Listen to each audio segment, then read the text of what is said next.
Okay, since I'm putting my ravioli lasagna together, I figured I'll go ahead and try to do my best at at showing y'all how I make it. This is gonna be difficult. I never camcorded myself fixing it, so I'm gonna reverse it and let y'all see what's going on. Okay, now my freezer is like 17 years old, so overlook the scratches and the spots because it is clean. I am a clean person. So I'm gonna take, this is whole large family size serving of hamburger meat, 2 Ragu spaghetti sauces. I used meat flavor and 6 cheese. I'm gonna take a little bit of it. I'm trying to do this and see what I'm doing at the same time. I just spread it around the bottom. This is awkward. Anyway, let me see if I can. Definitely be better if somebody else was holding the camera for me. Anyway, I'll put a little bit more. Anyway, what I'm going to do is I'm going to layer. Oh, I forgot to get my cottage cheese out the refrigerator. But anyway, here's my raviolis, cheese raviolis. And they have big ones, they have little ones. I think these are like the medium sized ones. I'm going to go and I'm going to put these in here and then I'll be right back. Okay, I went ahead and got my ricotta cheese and my other cheeses out and layered that. I don't care if it's upside down or not. It don't matter. It's going to cut into it and mess it all up when you dip anyway. And I almost overcooked my noodles. They're a little soft and the cheese is trying to fall out of them. So you just cook them enough to defrost them, these are 2 bags of those frozen raviolis. And they're so soft now they're trying to fall apart on me. So don't cook them down where they're too soft. Anyway, what I'm going to do is I'm going to put 1 more layer of the hamburger meat on it. I should have, I got some chunks of hamburger meat up in here. I should have made it smaller. And then I'm going to put some of my shredded cheese on it. And then I'm going to have to fix it when I hang up on this thing real quick. And then I'm going to put some shredded cheese, some more noodles. Then I'm going to put my ricotta cheese on it. So hold on. Okay, so since I just took that ricotta out of the refrigerator, it's still cold. So I'm going to sit and let it melt a little bit. I was in there filming my 31 bags and I didn't take my stuff out like I was supposed to. But anyway, I made a mess. Anyway, I'm going to let my ricotta cheese, I put more ravioli in it and I put my cottage cheese over it. And I'm going to let it melt a little bit. Then I'm going to smooth it out. And I'm going to add more hamburger meat on it. And what little bit left for noodles, I'm going to throw them in it too. And I'll be right back.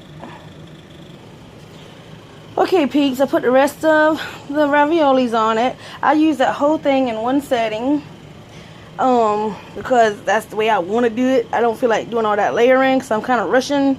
I don't even know what time it is right this second, but it's later than what it needs to be for me to start cooking. While I've been doing this, of course, my oven's been preheating at 365. Now, what I'm going to do now, because when it starts cooking, this ricotta cheese is going to melt and slide down in the center to the bottom. So it's really no big deal. Anyway, I'm going to go ahead and add the rest of the hamburger meat and then put all that cheese on the top. And then I'll be right back.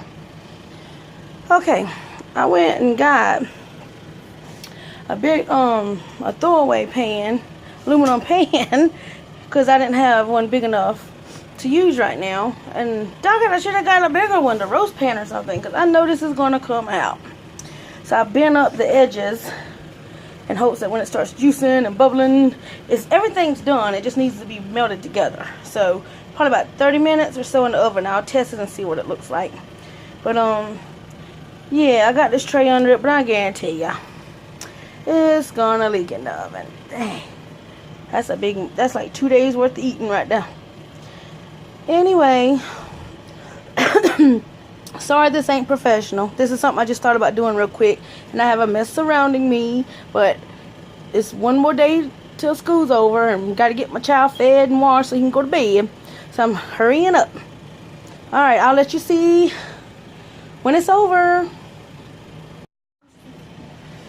Okay, this is it. We just took out the oven. About 30-35 minutes we let it stay in there. Like I said, everything was already done. Just had to let it glue together.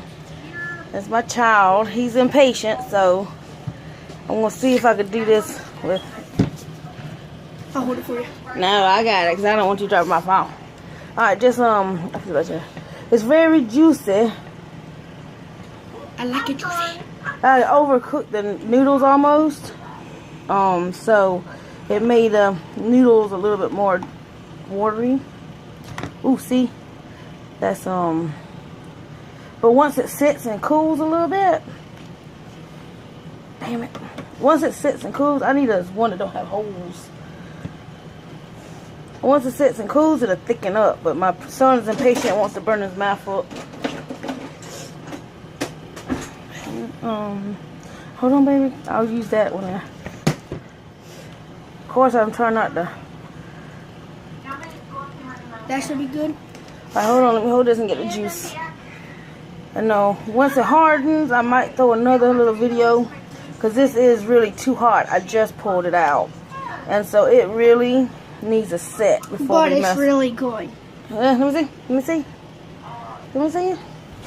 But it's really good. But anyway, when it sets, it'll thicken.